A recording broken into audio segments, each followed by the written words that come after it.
All right, we're back with the second half of this episode of Trade Secrets, and we traded out. And Pete decided that Billy would be the one to stay with me. So Billy's back, and then we're joined by two of their success stories here. We got Blayson and Carter, and I'm kind of let them kind of tell their stories a little bit, but also get a little bit more in the weeds on the types of programs that y'all do, the length of time that it requires, the ins and outs of what it is like to do it at a technical college here in the state of Georgia versus how y'all do it. Um, we'll kind of get into that. So, you guys both introduce yourselves. What are you doing now, and how did you get into it? So right now I'm a Boilermaker. I just got my fitter book this past week.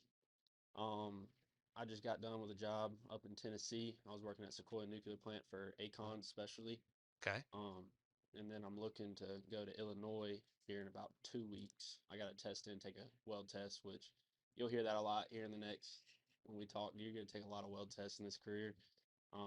But yeah, I'm trying to stay on the specialty side of everything, and So, what does that mean, specialty, when you say so that? um, in the welding field, I wouldn't say that there's two different types. I mean, you got your normal trade, when you guys paper mills, which especially they still come into paper mills, but these really hard jobs that a lot of companies will not take, especially will come in and do it. It's pretty much like I wouldn't say the grunt work, but we're doing a lot of the harder jobs like the newer jobs, like this MSR change out we did in Tennessee.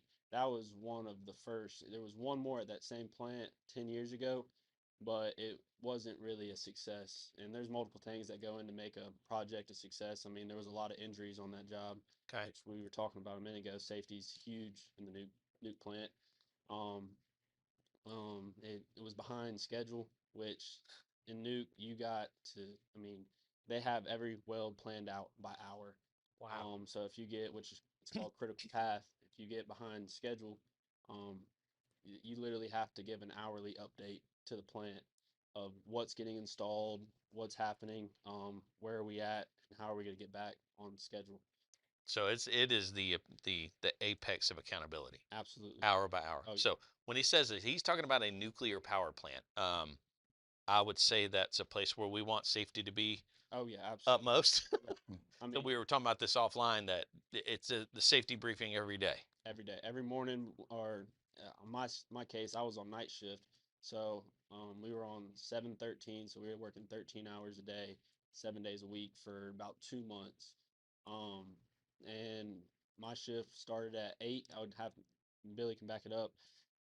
At every nuke plant you go to, you're gonna have a walk, so you're gonna have to give yourself about an hour, get in there, go through security. That's because it's pretty much like you're going through an airport terminal. I Okay. mean, you have to take all your belongings off, put it in a bucket. It goes through a scanner, and then you got to walk in this thing that pretty much scans your whole body, and then you might get caught by security, and they'll do a pat down, whatever. It's random, but yeah, every right before our shift starts at about probably about 7:45 till about 8:15, they would take. I mean, everybody, iron workers, laborers, fire watch, hole watchers, Anybody, everybody. anybody that's going to be on that job site or a part of it in any way. They have a huge safety briefing. Our safety guy, Acon had their own safety guy, DNZ had their own safety guy, and then the plant obviously has their own safety officials. Okay. And they give you a rundown of everything that's going to be going on that night and how we can be safe. They're pointing what PPE is going to be required, which usually, just being in the plant, earplugs. I mean, the turbine building is very, very loud. Those turbines are very loud because we were working next to an active unit. So there's unit Ooh. one, unit two. We were on unit one, so that whole unit was down. Okay. And then unit two, which was probably a couple 100 feet next to us, was active. So that turbine was spinning. Um, and it's very loud in there, so you have to wear earplugs constantly, safety glasses at all times. Safety glasses are a big thing, and you'll hear more about that. I mean, safety glasses, if that's something, you'll get walked off the job immediately. Yeah.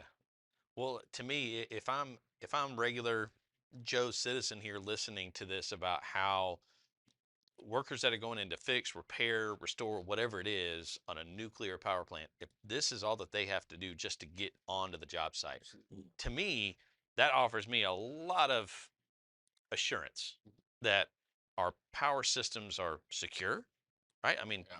that's real security. Like you don't get to go on. Not anybody can just walk in the door. Absolutely. So security is that is a lot of reassurance for me as a citizen to know our power grids, they are secure, Oh yeah. and also they're safe. Like we talked offline, little things can cause millions of dollars of damage and take power out for citizens. I mean, costing millions of dollars. Yeah, he was just talking about the security at the gates. You have to do a lot of work and clearances just to get a vehicle near the parking lot. So there's checkpoints before you ever get to that point. And just to touch on what specialty is, because Blayson here is not going to brag on himself. Specialty is top. Like if you come out of our school, we hope you all obtain that because all that means is you're making welds that other people can't make. Like myself, I went into nuclear. I was never considered a specialty welder. I could get the welds done. He's the one that comes in and makes the welds that I wasn't kind of able to make, and that's why he's making top dollar the money that he's making. So I mean, a lot of hard work went into earning a, especially right out of a trade school, coming right in a, he earned that specialty title. That wasn't something we did. So definitely something he can brag about. That's a great trade, and he'll never. I mean, he'll always have that kind of work. Well, and we mentioned this offline that there is the payoff, right? The payoff is, man, you get paid incredibly well. Yep. But you do have to have some trade-off, right? You talked about 7 days a week, 13-hour shifts. That's not everybody can do that, and certainly not everybody wants to do that. So you have to know that, Yep. right, going in. Yep. But if you're willing to, the rewards are there, right? Yeah. Oh yeah. What's the rewards? What was you making weekly? So when I was with the outage was actually so when I was working 40 hours, I was there for about 3 or 4 months for pre-outage, getting everything ready to go inside the plant, doing inventory stuff like that, making sure all the machines were on. I was making roughly about three grand a week, and then when we got into the 713s, it was a little over 5,000 a week, so about 20 grand a month. Oh, man, So Yeah. I'm glad you're young. Yeah. yeah, All right, so that's a little bit on Blayson's story here. So now we're going to transition. Carter, tell us Yeah. about yours because yours Well, similar but different. yeah. So I got straight out of welding school, and oh my gosh, I went all around the southeast busting weld tests. I mean, I busted weld tests in Alabama. I busted weld tests down Statesboro. I busted weld tests in Athens, and there was another one. What was it? south up It was towards Tennessee. Yeah, in Hartsville, All right, and it was just back to back to back. all right, so explain, y'all. You mentioned them already. What is a weld test and what is busting a weld test? All right, so when you get into the weld, you get a oh my gosh, what's it called? WPS. Yeah. You get a WPS, so that's your tolerances, your what the QC is looking for.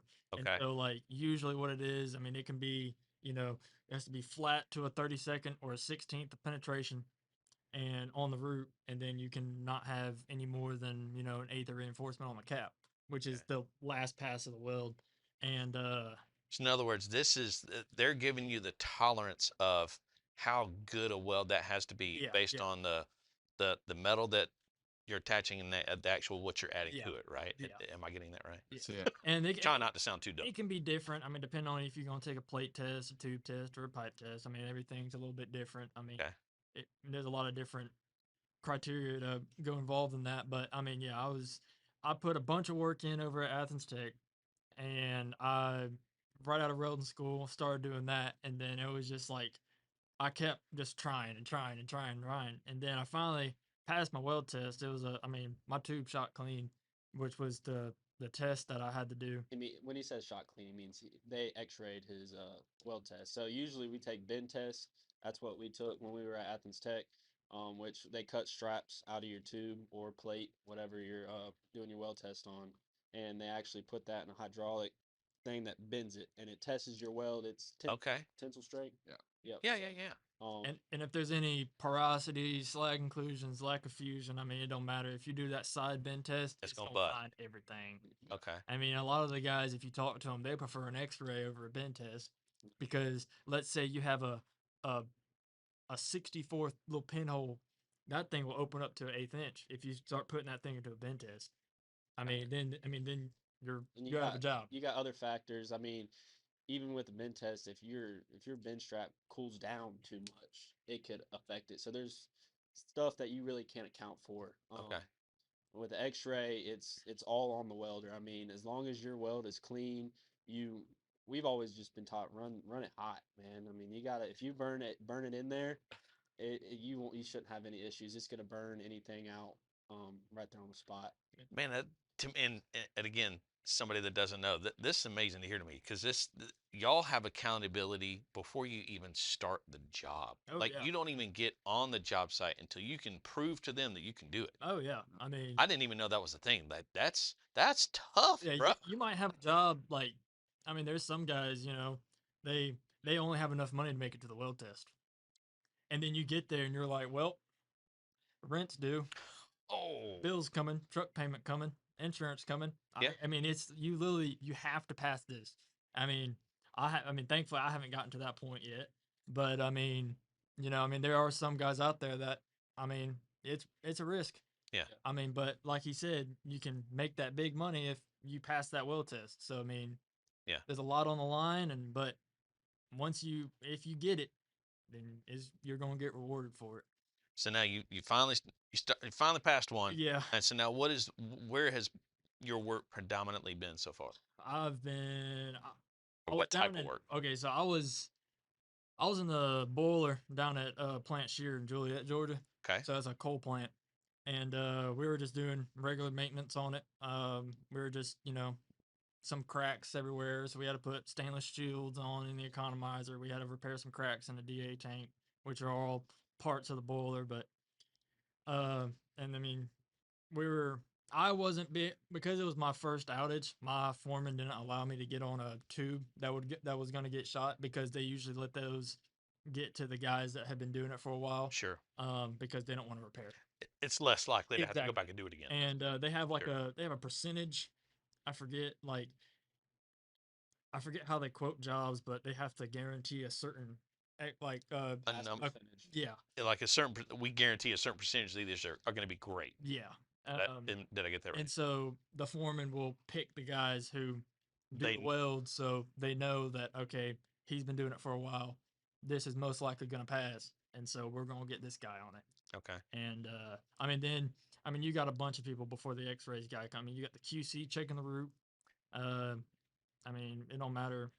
QC's gonna check everything. Well, yeah, QC. I mean, and you're making a weld in the field, just like how you would during a weld test.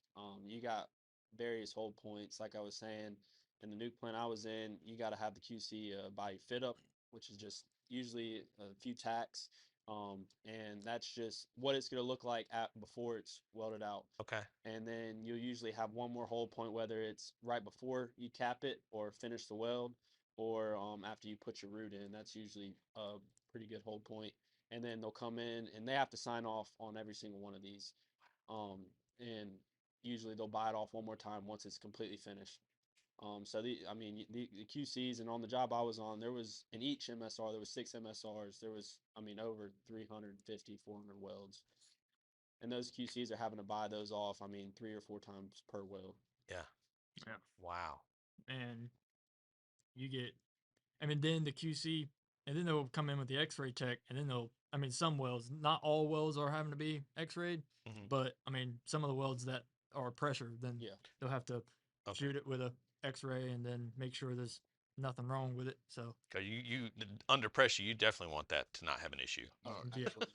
It can be catastrophic for sure. Oh yeah, something can blow up. Yeah. I mean, that's because they're trying to confine that pressure, and if that pressure were to get out, it's not going to just tear up what's containing the pressure, but it's also going to tear up anything around it. The pressure in these plants, coal burners, nuke plants, paper mills, anything that is creating any type of power is going to have some type of pressure to it. Sure. To spin, the turbine we were next to, it's about as long as a football field. They're huge, and they're spinning at about, I think the average turbine spins at about 10,000 RPMs. Good. yeah. So the amount of pressure it takes to spin something that big and that heavy, it's huge. We had in the coal plant, because it's a little bit different nuclear plant, but in the coal plant it was on the 3rd floor, and you could walk in. It was the turbine room, and this thing is probably every bit of. I mean, it's probably a quarter mile long, and you can just look at both them. It's 4 turbines. I mean, you can look down the whole thing, and God. it's all just there. And but yeah, it's different. That's for sure. Well, I mean, it makes sense the the size that we're talking about because you're talking about plants that power how many Millions of multiple millions of homes, right? And golly, that's just, I mean, we were talking about it offline, but I mean, yes, there are a lot of risks and there are a lot of things that can go wrong, but man, when everything goes right, you can walk off that job site proud that you're helping provide power for millions of people. Yeah, That's pretty dang cool. very rewarding. But yeah, But yeah, Now, I want to go back to both of y'all talked about, you know, the weld tests, right? And being prepared for those and knowing how. So, Billy, I want you to speak to that. How is it that y'all make sure that when they come through a program like yours, they're prepared for that type of stuff? So first, we put what we teach them is always the correct path, but we go out and make relationships with the companies. Like the place he went, we made relationships with them. You find out the gate test or the weld test because every company has their own. It's a little different. And we after they they've been in our program and they're working ahead, like Blayson's story, probably a month into the program he was already welding tube and pipe. Same with him because he knew this was their path, so they come in, work ahead. We're starting them on them gate tests immediately so that they have 1,000 tries out of them and practices. They're practicing the same stuff over and over and over, and they're hearing us say, no, it ain't good enough, do it again, over and over and over, and they'll probably get tired of hearing it. But you do something 1,000 times versus the first time, it's going to be a lot better. And there's a reason why, you land at these jobs. We try to prep anywhere you can end up, Delta, nuclear plants. We find the gate test of that company, and you will start it immediately practicing. That's the best way we found to make them successful. It's as real world as you can make it. Oh yeah, and we make them prep, we make them cut. They do their own fitting. All of that's 100% on the student. Like it's not benefiting them for us to hand them two clean coupons and then expect them to learn the fitting aspect of it. Because when they go into these jobs, like they said, most of the time you're your own fitter. You're the one fitting up your test coupons. You're the one doing that. And students out of our program are always going to learn that because we start with that. Yeah. Because if you don't know how to prep your own metal and get it ready to weld, then you're never going to go pass a weld test. They're not going to let you strike off on it. Gotcha. All right. So now explain like the time factor of the different types of programs, like where you guys used to be at Athens Tech and what Workforce Innovators of America does. Like, how do those look different? Well, main thing is we have multiple programs here at Workforce. So we start off. Let's start with Goodwill. This is a great program. We partnership with them. If you go through and qualify through their program, they pay 100% for a student, and it's 1 month, and they're going to be learning MIG welding, and we're going to do sheet metal tests, and then we'll work your way up there. If you pass sheet metal, we're going to go to fillet welds, and we can go to groove welds, depending on how you progress. So that program is 1 month. That's what we like to get these people in, to, get them out, get them an intro job. Yeah. Then if you come back to our welding school or our welding academy, we have a 6 month is where you're going to learn D1.1 structural. So you're going to learn MIG, flux, stick, and TIG. And that can be 6 months or less depending on how you work ahead in that class. But 6 months, at the end of the 6 months, if you choose to be like one of these gentlemen, you want to weld tube or pipe, we're going to have a full tube and pipe class that has pipe fitting, all the stuff that required with it. So that, or we're going to have aircraft or just a fabrication. Because, some people want to come through and learn welding. They don't want to be able, or they might not be able to weld pipe, but they can still go get a job welding structural and making good money. Okay. So the full program, if you want to do what they did, is going to be a year. Okay. If you just want to do structural stuff, you're going to get all those in 6 months. Wow. And so what I'm hearing is like if you get in and that first that first intro class and you're happy with that, Yeah. and you can get a job with that, have at it. Yep. But if you want more, if you want to, man, this is turning my gears. Okay. I like this. Y'all have got space for them to do. Oh, we've got tons of space. We've got room for our guys to come back and practice. You always have a spot to come back and prep for that next test. One of the main differences us and versus back when we was with the state or at Athens Tech is we take all the stuff out you don't need. I mean, we've been in this field a long time, and in the technical field, in the colleges, they have to add classes that, quite frankly, just don't make sense for tradespeople, and they do it just because they got to make hours. Sure. He's like, well, we done this for 10 years. Let's take the time that they're wasting and we put it towards blueprint or Yeah. metal prep or metallurgy or something that they're actually going to encounter when they hit the field. They don't need, third grade math again. They don't need third grade English again. They don't need to be told, some of this stuff that just gets their time wasted. That's why instead of 2 years is what normally it takes at a technical college, you're going to come out of our program like one of these gentlemen less than a year. You're going to go out and make that kind of money with a quarter of the cost. You could go across the country and they're charging $38,000. Yeah. Our full entire program is going to be under 20. Right here in Athens, we have the place at Hawthorne. We have mobile lab capabilities also. Yeah. Look, we're trying to get in high schools. We want to get into middle schools. We want to, help the community because what we sell works. Yeah. It has for a long time. And if you're somebody or somebody that wants to be welding, look, we got 50 years of experience over there in that building. I mean, and that you can't replace that with money. No. These guys, even students as good as this, we explained out there during the break that you're just providing them a space because they're so talented. They come in, but what you don't hear is, they work double the hours that they're required to. We talked about, the time we'd have to run these kids out of the labs because, they was locked in. But we had the kind of instructors, it was never, we love that. Because Yeah. we know that they're going to make us look good when they walk out of here. These are the guys that's going to shine. And then we have tons of students like this that come out with success stories. We have in all facets of it. Like we've had welding sculpture. Wow. 7, 8 years ago, I didn't know nothing about welding sculpture, and we had a couple really talented students come through, and they opened our eyes to it. We learned with them, and like last year, we had somebody place second in the nation. Wow. She got close to $10,000 in gifts, welders, and a package just for placing second in the nation. The year before that, she placed second in the state. I mean, so there's so many different ways to make money in welding. I mean, we've seen kids come through do this. We've had a 70-year-old student come through just to learn how to MIG weld so he can turn fire extinguishers into art. Where he said, he's making $55,000-$60,000 a year going to these art festivals, just selling them for fun. He told us this started out as a hobby for me, now it's a job. So Man. there's so many opportunities in welding. If you just come put the time in, we have the place for you. I mean, but this is going to be a true welding school. If you don't want to work hard, don't come sign up for our school. Yeah. If you don't want to show up and be held accountable, because these guys can attest, they wasn't given no easy route. We taught them as close as we could, do on-the-job training. We didn't, we was professional about it, but you got to hold people to a certain standards if you're going to send them to nuclear fields or fossil fuels or these places that are really dangerous because you're just setting them up for failure if not. Well, I'm sure people would be tempted to hear y'all's stories and go, overnight success. No. This was what, 8 months of nonstop 16-hour days. I was going to say Like- that the hours that y'all have talked about are, that's a ton of, because again, putting the time in, getting that repetition and the Matters. right repetition, Oh, right? yeah. Not just repetition for repetition's sake, but Prove it right every repetition. time. You have to analyze every single one. And I mean, if you're in there, I mean, I think we were both doing about 6 tubes a day. And that just so what y'all are saying, 6 tubes a day, that's 3 hours each tube. So they're putting in a lot of time.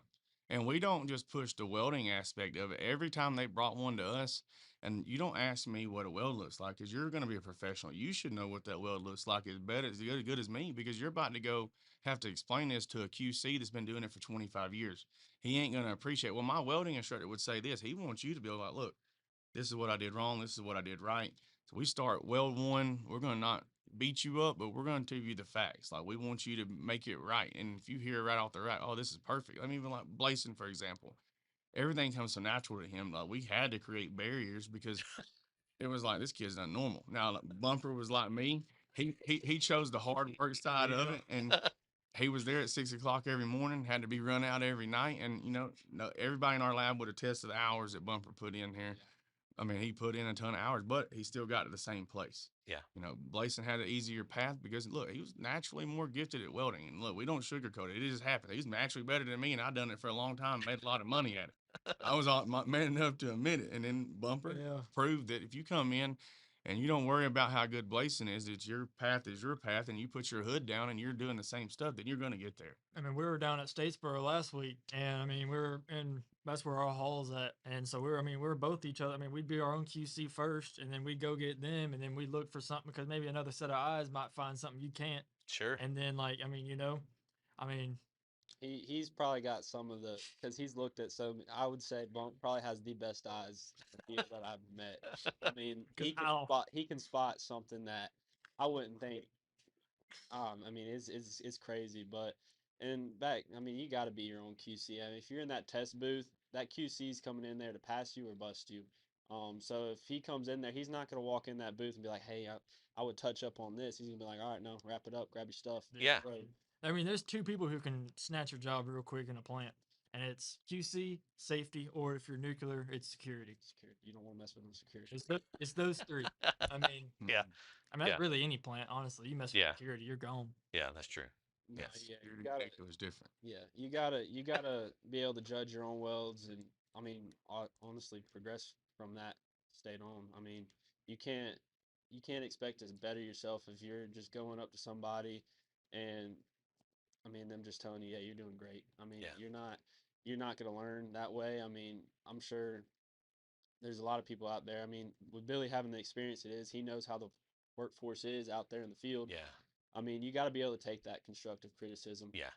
It's huge, and there's a lot of students that they were really good welders, but they get that constructive criticism, and I mean, they just stick their head down and they'd be like, "All right, well, I'm going home." Well, They- the thing is, I mean, Billy, Kevin, I mean, Blayson or I mean, anybody really, they can tell you however much they want to, and I mean, we can tell you, this is what you got to do. I mean, you can't get any better unless you do it. That's why that's why they're saying. I mean, you can lead a horse to water, but you can't teach it to drink. Yeah, I mean, yeah. you gotta put in the effort, and keep your hood down and just keep welding it out. And I mean, once you mess up, learn from it, and then do it again, and then Fix it and grow. I was gonna say, and to me, I think that's something I've grown to really love about the trades is in every single one of them, your work is your work. Mm-hmm. It's it has very little to do with your opinion. It is a fact. Mm. Is that weld? Is it gonna hold or not? It's craftsmanship. I mean, Right? it really is. Yeah. And so what you talked about with people getting upset or butt hurt, whatever you want to call it, right? You can't be, you're a professional, right? And so this is professional work. We're looking at my work, not me as a person. We're looking at my work, and I need to be able to take that. And that's something I'm again, I'm not surprised that y'all talk about that because we do the same thing here. Yeah. Like preparing guys to be out in the field to be able to handle that. Like this is your profession. This is your job. If they don't tell you something's wrong, that can have catastrophic effects on other people. oh yeah. So, I mean, you drop an earplug in a boiler tube, Oh yeah. it can wreak havoc. wow. It's bad. Just a little tiny styrofoam or whatever made of, like Yeah. just a little earplug, and it can. And QC doesn't matter. They don't care about your feelings at that point. No, yeah. You can be in there for 20 years. And you drop something down. Yeah, you blacklist. Yeah. Yeah. Another site. No. Yeah. United States. Yeah. Period. So, Oh, Kevin, we come up with a program. I guess it was a couple years back, kind of when they started for the accountability system through our school, and it was: do you show up on time? That you're getting graded on this. Do you just show up and are you on your phone, or are you actually in that booth welding? So we do like mandatory projects. So we know in 6 hours you should be realistically able to do this. okay. So we grade you on that. You bring each one to us where we teach you how to fix it and how to move on past it and better for the next one. And progress points. Yep. You're graded on every minute. If we walk through the lab and you're on your phone, first of all, in our lab, you're not going to be allowed to have a phone. But, if you're just wasting time, we grade you on that, because if it says in our criteria that you need 140 hours to be proficient, it's 140 hours of welding, Work. not on your phone, not in the bathrooms, not hanging out, not making friends. Look, we want people motivated in welding. We want the students to be able to come through with these kind of stories where, for a lifetime, they're never going to have to worry about money. Yep. I mean, and make really good money, life-changing money. Yeah, you're working some crazy hours because 713s is a lot, but bringing home $5,000 a week is something you can do while you're young. Yeah. Put that money up, and then when you get to my age, Kevin's age, you can play golf. What's You can, Or go teach. yeah, go teach. Like, I mean, yeah, like I was working 713s, but also I got done with that, and I've been able to take the past 2 months off. I've been able to go duck hunting, spend time with my family, hang out with friends. I mean, that's what's different about Oh the yeah. career. I mean, yeah, like you're gonna work a lot. You'll probably work about to make a good living. I mean, over in the six digits, you'll work probably 9 to 7 months out of the year, but those other months you get to spend time with your family.